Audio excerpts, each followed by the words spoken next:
Olá, meninos e meninas. No vídeo anterior, vimos como surgiram os mamíferos verdadeiros a partir dos antigos sinodontes. E ao longo dessa transição evolutiva, apareceram características que hoje definem o grupo. E o que realmente define o grupo, então, se você lembra, é quando a mandíbula é formada por um único osso, que liga direto ao osso esquamosal. Mas tem outros também, né? Que a gente associa com mamíferos, por exemplo, pelos e glândulas mamárias.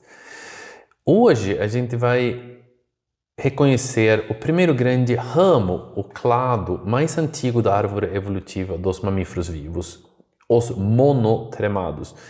E apesar de muitas vezes serem chamados de mamíferos primitivos, eles não representam um estágio intermediário entre répteis e mamíferos. Eles são completamente mamíferos, que seguiram sua própria trajetória evolutiva por bastante tempo, talvez por 180 milhões de anos. Lembra-se de que eles também descendem dos sinodontes e os sinapsídeos, e não dos diapsídeos. Então, todos eles são mamíferos. E hoje existem apenas dois grandes tipos de monotremados. Um deles é o famoso ornitorrinco, e outro são as equidnas, representadas, acho que por 4 espécies hoje, mas são bastante parecidas. E todos vivem exclusivamente na Austrália, na Tasmânia e na Nova Guiné. Embora representem apenas uma pequena fração das espécies atuais de mamíferos, eles ocupam uma posição muito importante na árvore evolutiva porque preservam algumas características muito antigas que nos ajudam a entender como eram os primeiros mamíferos lá do Mesozoico. Inclusive várias das plesiomorfias existentes dentro dos mamíferos. Os monotremados representam a primeira grande divisão, então, entre os mamíferos vivos. E de um lado, surgiu a linhagem dos monotremados e do outro os Theria, grupo que então inclui todos os marsupiais e todos os mamíferos placentários, ou seja, nós. Ou seja, praticamente todos os mamíferos que você conhece pertencem à Theria. Isso significa que baleias, morcegos, elefantes, cães, cangurus e nós, todos somos mais aparentados entre si, ou entre nós, do que qualquer um deles, o nós é dos monotremados. Essa separação provavelmente ocorreu ainda no Jurássico Inferior, por volta de 180 milhões de anos, embora tenha um debate sobre essa data. Os monotremados provavelmente surgiram em Gondwana. Lembra aquele continente que se formou no sul após a fragmentação da Pangeia? É possível que eles tenham vivido também na América do Sul e na Antártida, mas eles não sobreviveram lá e acabaram desaparecendo então dessas regiões, sobrevivendo então apenas na Austrália, na Tasmânia e Nova Guiné. Porque quando a Austrália se separou da Antártida, eles permaneceram isolados por milhões de anos dos outros continentes. Então, os monotremados possuem pelos, produzem leite para alimentar seus filhotes e apresentam endotermia, né, se mantendo quente meio por conta própria. E possuem diafragma, e a mandíbula é formada apenas pelo dentário, e a articulação mandibular ocorre entre esse dentário único e o esquamosal, exatamente como vimos no vídeo anterior, o dentário e o esquamosal. Além disso, os antigos ossos articular e quadrado já se transformaram nos ossículos do ouvido médio. Lembra que eles migram para ser ossos de ouvido. E, portanto, pela própria definição de mamália, os monotremados são mamíferos. Lembra do vídeo anterior? Foi justamente essa nova articulação entre o dentário e o esquamosal que usamos para definir o surgimento dos primeiros mamíferos. Se escolhêssemos outra característica para definir mamália, por exemplo, nascimento de filhotes vivos, os monotremados deixariam de ser mamíferos e vários mamíferos fósseis também ficariam de fora. Mas essa não é a definição utilizada pela biologia evolutiva, porque nossa definição é quando o dentário conecta diretamente com o esquamosal. E como os monotremados possuem exatamente a mesma articulação entre o dentário e o esquamosal homóloga à dos demais mamíferos, eles são mamíferos por definição. A classificação biológica é baseada na ancestralidade comum e nas características herdadas desse ancestral, e não na característica mais famosa ou mais fácil de observar, como colocar ovos ou dar à luz filhotes vivos. Em outras palavras, muitas das características que associamos aos mamíferos já estavam presentes no ancestral comum dos monotremados e dos demais mamíferos. Outras, no entanto, surgiram apenas mais tarde em algumas linhagens, como o nascimento de filhotes vivos. Então, o que eles têm de diferente, então, os monotremados? Eles conservam algumas características ancestrais que foram perdidas na linhagem dos marsupiais e dos placentários. A mais conhecida delas é justamente a reprodução por ovos. Ao contrário dos demais mamíferos, os monotremados continuam ovíparos, assim como provavelmente acontecia com os primeiros mamíferos, como Morganucodon. Lembra dele, aquele que a gente falou que é o primeiro mamífero. Os Morganucodons provavelmente também colocavam ovos.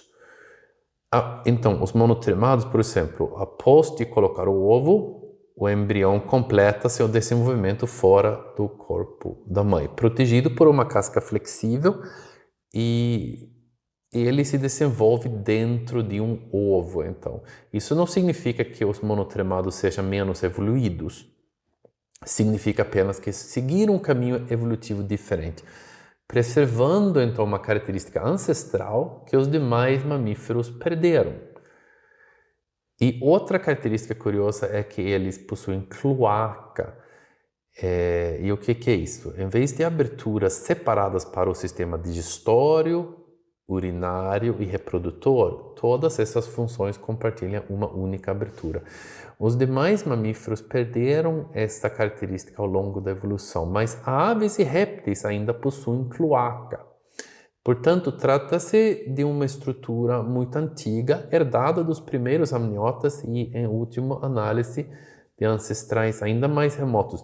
E, aliás, é justamente daí que vem o nome monotremata. O nome vem do grego monos, que significa único, e trema, que significa abertura. Ou seja, então, monotremata significa literalmente uma única abertura. Mesmo colocando ovos, os monotremados alimentam seus filhotes com leite, mas eles não possuem mamilos. O leite é secretado diretamente da pele por áreas especializadas e se acumula entre os pelos da mãe. E os filhotes simplesmente lambem esse leite. E provavelmente essa condição é muito semelhante à forma como surgiram as primeiras glândulas mamárias durante a evolução dos mamíferos.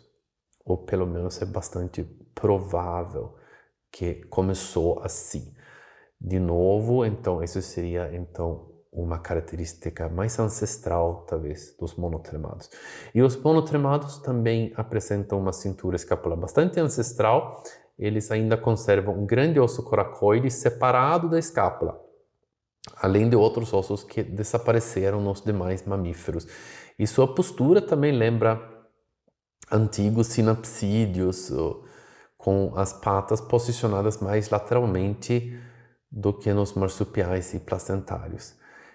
E entre todos os monotremados, eu imagino que dessas 5 espécies, o mais extraordinário é o ornitorrinco. À primeira vista, ele parece um animal montado com partes de vários outros. Ele é bem diferente, ele tem um bico semelhante a de um pato, talvez, cauda achatada, parecida com de um castor, e patas adaptadas para natação. E ainda põe ovos. Mas suas características mais impressionantes, na verdade, não está à vista. Porque enquanto ele mergulha, o ornitorrinco fecha completamente os olhos, os ouvidos e as narinas. e mesmo assim conseguem localizar suas presas utilizando eletrorecepção, e tem pequenos receptores distribuídos pelo bico, detectam os campos elétricos produzidos pelas contrações musculares dos invertebrados aquáticos. E é uma das formas mais sofisticadas de percepção sensorial entre os mamíferos. E os machos ainda possuem outra característica extremamente rara no mundo dos mamíferos, porque nas patas traseiras existe um esporão ligado a uma glândula de veneno. E durante a época reprodutiva, esse veneno é produzido. Eu acho que é só na época reprodutiva. E pouquíssimos mamíferos, na verdade, são venenosos hoje em dia. O outro grupo são as equidnas, seguiram um caminho bastante diferente. São animais terrestres cobertos por espinhos, especializados em capturar formigas e cupins, utilizando uma língua muito longa e pegajosa. E após colocar um único ovo, a fêmea mantém temporariamente então o filhote tem uma bolsa formada pela pele do abdômen. E quando o filhote nasce, continua seu desenvolvimento alimentando-se do leite materno durante vários meses. E durante muito tempo acreditou-se que os monotremados simplesmente representavam um ramo muito antigo dos mamíferos. Mas uma descoberta publicada em 2001 no artigo chamado Dual Origin of Tribosphenic Mammals mudou bastante essa visão. Foi um verdadeiro marco na biologia evolutiva, porque questionou uma das principais características usadas para reconstruir a evolução dos mamíferos, que são os dentes chamados tribosfênicos, considerados durante décadas uma inovação exclusiva dos marsupiais placentários e seus ancestrais. Seria uma sinapomorfia, então, deles. Mas provavelmente evoluíram duas vezes de forma independente, porque monotremados também tinham eles. Os molares tribosfênicos combinam uma região capaz de cortar o alimento com outra especializada em triturá-lo, tornando a mastigação muito mais eficiente. A anatomia desses dentes é um pouco complexa, envolvendo vários cúspides com nomes meio esquisitos e uma bacia onde o alimento é esmagado durante a mastigação. Mas eu não vou falar disso nesse vídeo, vamos deixar isso para o próximo, quando a gente fala dos Theria, dos outros mamíferos. Porque tem muito a ver com dentes. E durante muito tempo acreditou-se que esse tipo de dente, então, só tinha surgido uma vez, mas hoje existem evidências de que ele surgiu de forma independente nos ancestrais dos monotremados e também nos ancestrais dos marsupiais e placentários, que então virou um excelente exemplo de evolução convergente. E uma dessas linhagens ocorreu no hemisfério norte, originando criando então o grupo Boreosphenida, grupo que inclui marsupiais e placentários, e outro surgiu então no sul, na Gondwana, dando origem aos Australosphenida, e grupo que inclui então os monotremados e os parentes fósseis deles. E essa hipótese ainda é discutida, mas mostra como a evolução pode encontrar soluções semelhantes em linhagens bastante independentes, que chama então evolução convergente de novo. E hoje restam apenas 5 espécies de monotremados. Isso provavelmente se deve a uma combinação entre um isolamento bastante grande geográfico na Austrália e as redondezas e a competição com os mamíferos placentários em outras regiões do planeta. E enquanto os placentários se diversificaram rapidamente, então durante o Cenozoico, nossa época, basicamente, os monotremados permaneceram restritos à Oceânia. E no próximo vídeo, então a gente vai começar a falar mais dos marsupiais, que são a coisa mais linda do mundo, quase. Mas vamos deixar isso para o próximo. Se você gostou, comenta embaixo. Se não gostou, comenta também. Seja educado comigo, eu respondo. Tchau!